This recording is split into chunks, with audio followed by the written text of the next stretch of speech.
Это доисторический дом. Так, голову осторожно. Голову, осторожно, голову пониже. Валентина, сядь. Так. Вот минус 2 метра. Ага. Вот 9 лет мы живем. А это Всё натурально. гидроизоляция, да? Но у нас печка вот такая.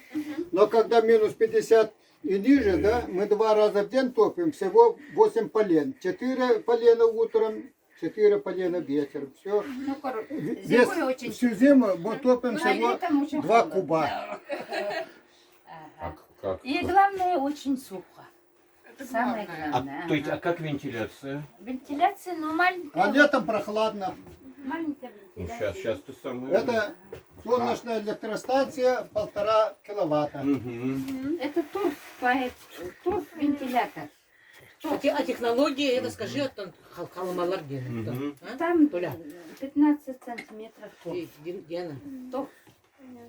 скажите, что это технология. Поэтому вентиляция очень хорошо. И там есть холодильник, который работает без электричества.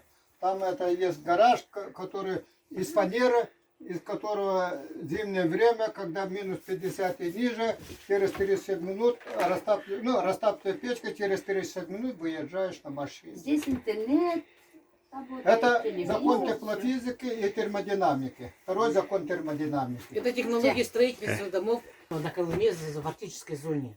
Он То есть- выезжает. Вот они Да. делают, потому что у них там сильные ветры, да? Ну и здесь еще здесь там надо Температура выкопали выше, чем температура на улице. Понятно?